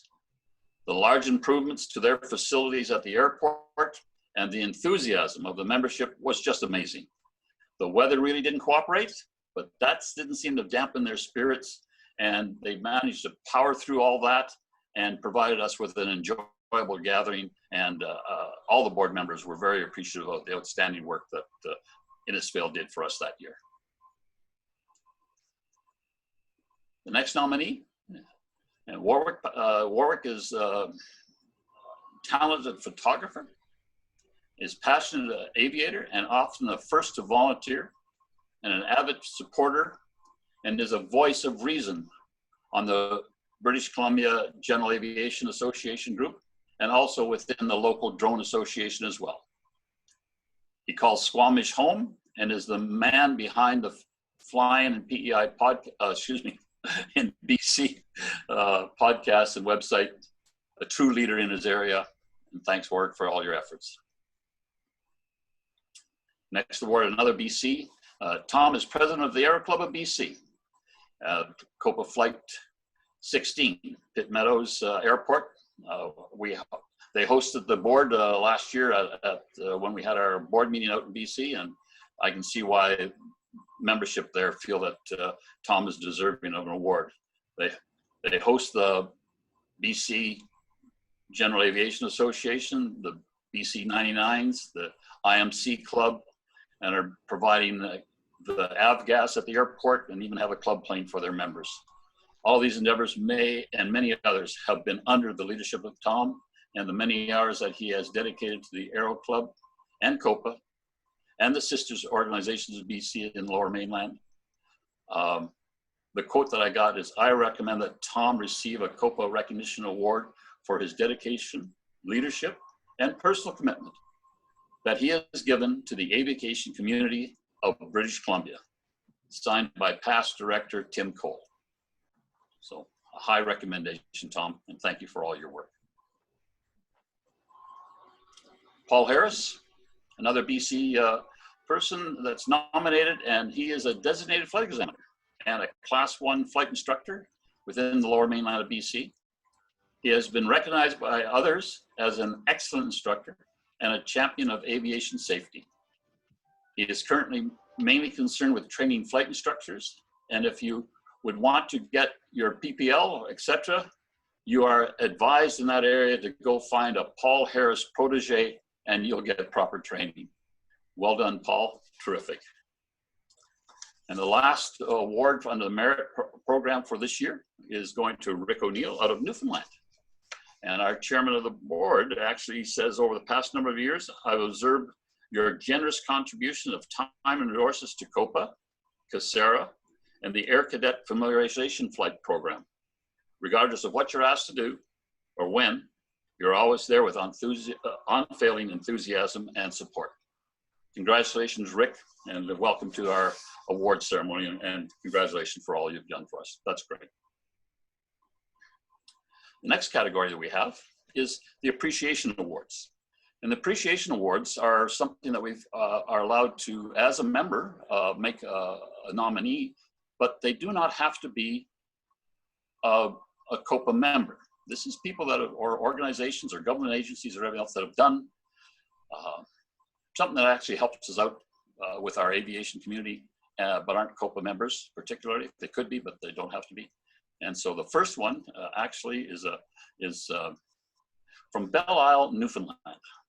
Now this is quite interesting. The Copa Flight 97 out of St. John's and the town of Wabana and their fire department, along with the Belle Island Aerodrome at Charlie Victor 4, organized the Belle Island Bound Aviation Fun for All Ages Day. This partnership allowed Copa Flight 97 to promote and share general aviation with the public, to inspire people of all ages about aviation, and to generate interest in the rewarding careers that are available in aviation. I was told that, like always, it was just another fine day in Newfoundland. I can only believe that. The next appreciation award goes to the South Shore Regional Airport, Charlie Yankee Alpha Uniform. This is an amazing story of grassroots aviation at its best.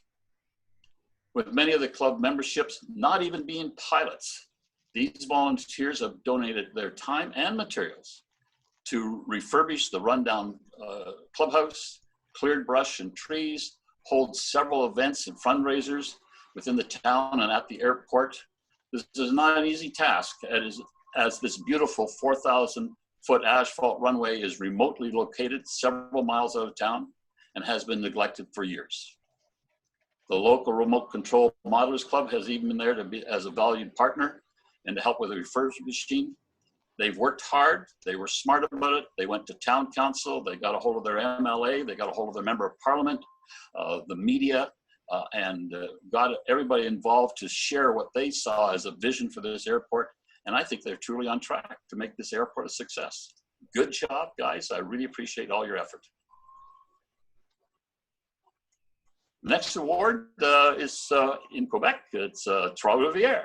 I've landed there a couple of times. And in 2019 has been a busy year for them, apparently. They had a good fly-in flight that included a tourist historic tour of the city. And this was a great way to get the spouses involved in a non-aviation related activity, as well as enjoying the joy of flight. So congratulations, Trois-Rivières, and keep up the great work, guys. The following award, the next award goes to Nicole. She is the president of the Langley Aero Club, Copa Flight 175, I believe.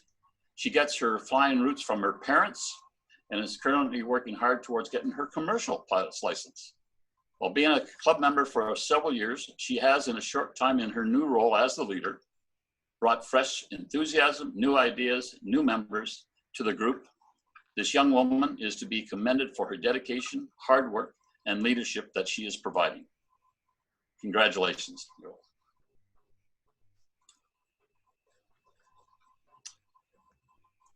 Out of BC again, many local members think that Horst has a very deserving of this nomination. Among other things, he is an organizer of the Aero Club of BC's Copa for Kids program, and is an ardent Copa supporter, and is one of the guys that they can rely on for support around the community, aviation community. Congratulations, Horst, appreciate that. And the last appreciation award goes to Jeanine Cross. Jeanine is a volunteer for 10 years with the Airtime Canada program that encourages and mentors a few hundred young people to become interested in aviation. Her numerous articles in the Copa Flight magazine are geared towards getting spouses to go along on flights and experience the adventure and the magic that is possible through general aviation.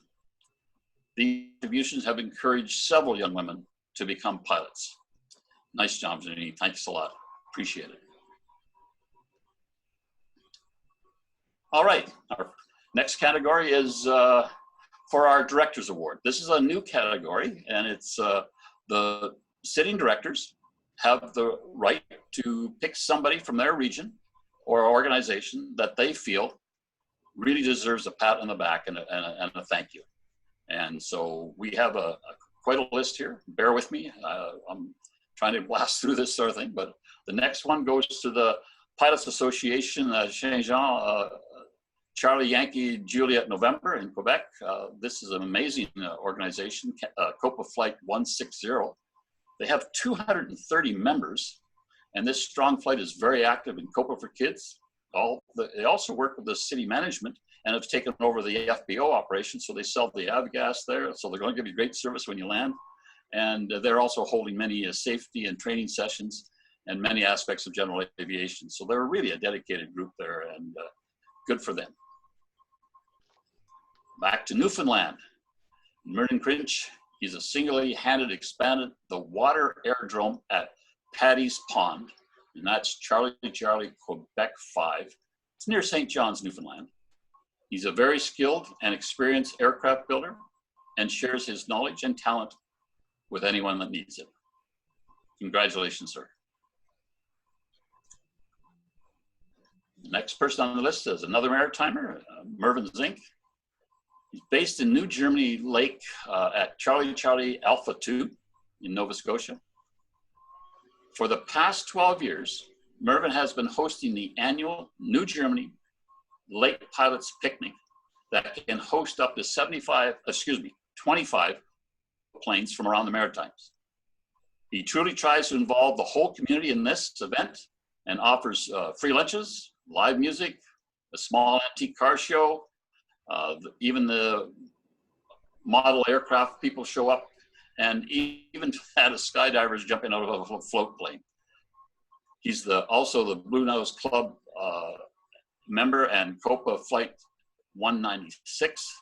And he's created an amazing showcase for general aviation in this small community. Way to go, sir. Long-time supporter.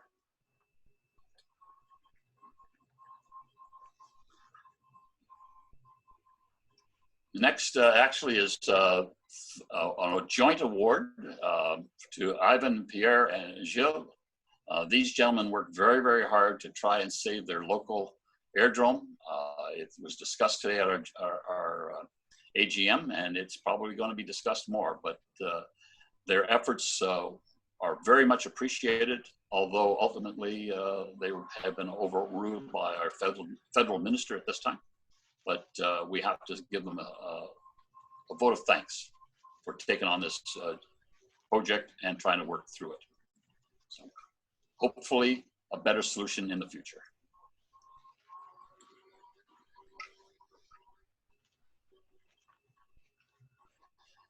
Gabriel is a next award winner and out of Ontario. And funny enough, still of Copa Flight 8 again. He's a private pilot, Copa member and builder of a very impressive and intricate remote controlled aircraft. As secretary of the recently resurrected Copa Flight 8 in Ottawa, along with others, he's answered the call for volunteers to help Copa Next Gen initiative off the ground. This series is bringing membership value to our younger members, and we believe this is really a worthwhile recognition. Thank you for your help, sir.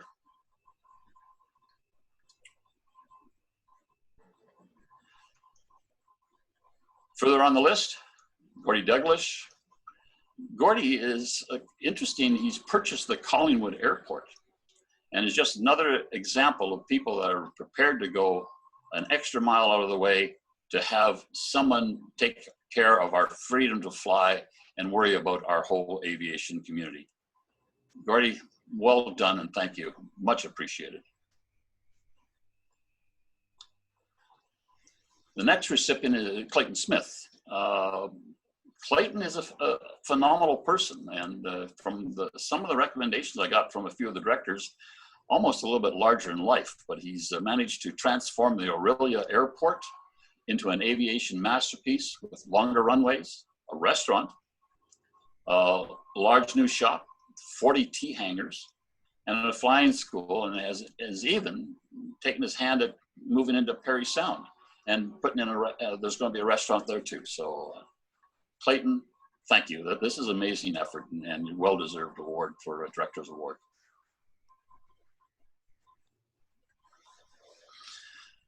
Wade Cook, another Ontario, was instrumental in getting Copa Flight 201 formed along with the Gervais Flying Club. He's a corporate pilot, instructor, and a person responsible for getting a flight school and an aircraft for his Copa flight so that they can have amazing contributions for their aviation and have something to fly. Well done, Wade. That's a great idea.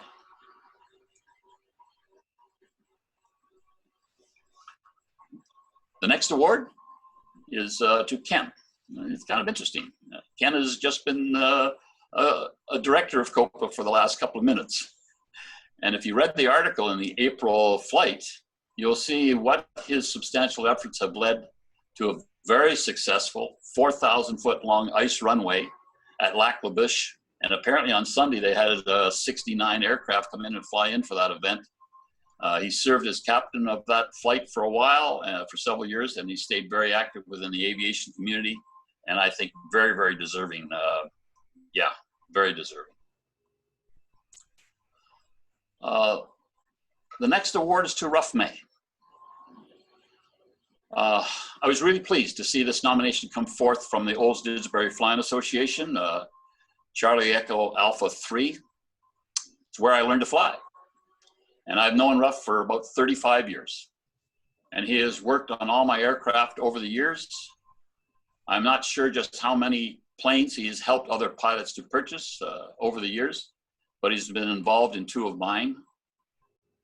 He is just a phone call away for assistance and is always happy to assist, a fountain of information. I think he knows the part number of my door handle on my airplane. I really do. He's also a multi-engine pilot and an AME. He worked with Pacific Western Airlines as a flight engineer for a number of years, probably about 15 years, and then switched over to Canadian Airlines. He has served on the Olds Didsbury Airport Commission. He's been on the Flying Club board for years and years. And I know you'll see him out there even mowing the grass or fixing the fuel system pumps if that's required, or repairing the club planes. It's a person like Rough that is keeping general aviation alive and well in Canada. And Rough, I'm so proud to be able to present you with this award. Next award is to Ryan. Along with being an IFR air traffic controller and an ATPL, he has been described as the spark plug behind the British Columbia General Aviation Association and president of Copa Flight 194. He has truly made an enormous impact on the aviation community in BC through his tireless efforts on his web and Facebook pages that are the basis for the success of this virtual organization. And last year at the Innisfail AGM, I had to get to Springbank to do a checkout ride on my airplane because I was getting some avionics in the panel. And that was a 3-hour drive over and back. And Ryan was there to kindly volunteer to throw me in his plane and fly me over. And then he actually went and did the flight with me and showed me how some of this avionics works better. So from my personal experience and the comments that I've heard about Ryan, I think he truly deserves this award. And thank you very much for all you've done for BC. Fantastic, Ryan. Very, very well deserved. And last but definitely not least, Dave. Dave is a giant of a guy in personality. You have to say that. His support for the Colonial Flying Club and his major fundraising efforts for Wings of Hope and his commitment to Copa. He's a worthy candidate for this nomination, no question about that. And he sure keeps those GoPros cameras as busy as they can be. And I get lots of mountain flying pop-ups on my iPhone from him. So thanks for that, Dave, and keep me tuned into Western Canada. Really appreciate it.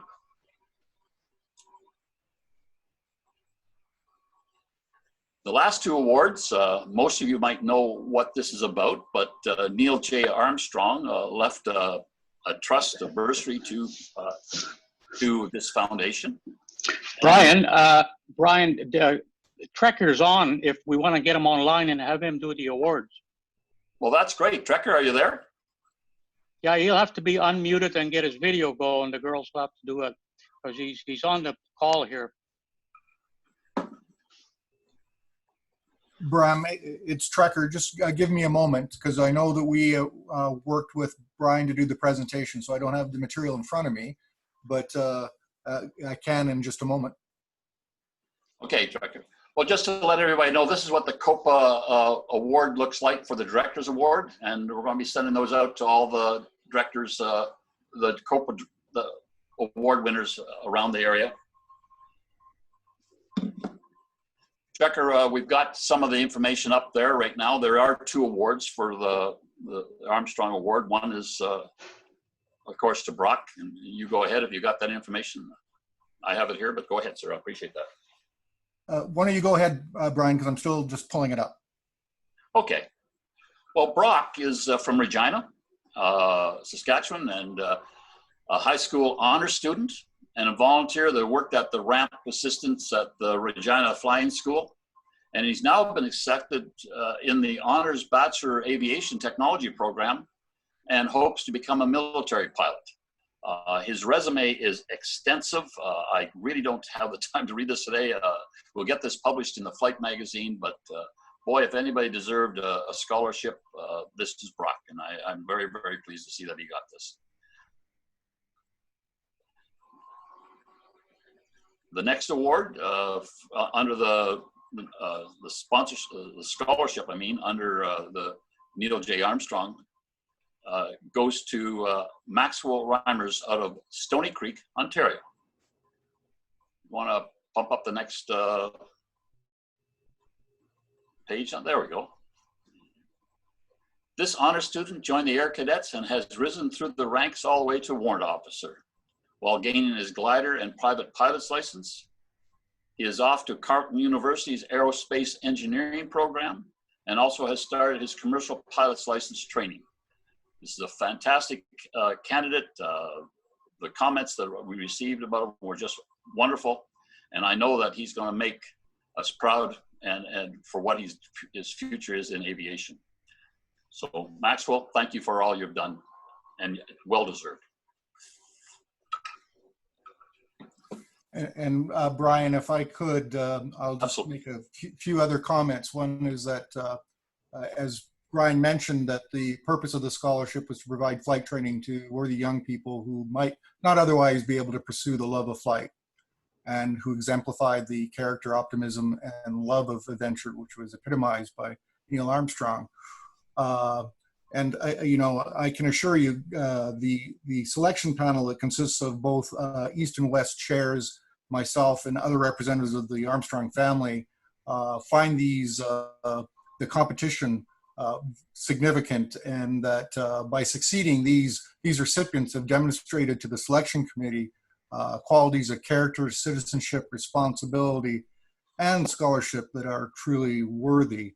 But I would also like to just mention to the members on this call, the Copa members, that it's, as a result of their contributions and donations, that we've been able to present over 68 recipients, some $242,000 that come through the scholarship fund. And you've made this possible, and we hope that as a selection committee, that the scholarship fund in some modest way assists recipients to realize their dreams of flight. And I'd like to congratulate Brock. Thanks, Trekker. That sounds great. That concludes our award presentation time. There's been an awful lot of people that were nominated. We'll get some awards out next year. But anyway, thank you for your time, for hanging in there and listening to this. And there are so many people out there that deserve a pat in the back. And sometimes just a handshake and a thank you from a fellow club member means a lot. I just will mention, though, that we're pretty COVID-free down here in the Maritimes. And next Saturday, July 4th, we're going to have a barbecue at PEI. So if any of you can make it down, we'll gladly fry you up a burger. Anyway, congratulations on all that you've done for Copa, and let's stay involved and keep this organization as strong as it is. Take care, guys. Thank you. Well, thank you very much, Brian. Thank you for all your work, and certainly to Tanya and Lauren as well for their support for this program. There was a tremendous amount of effort that went into it, and it's great to see tremendous success. We'll just build on this next year. We'll be passing out those 50-year pins as well.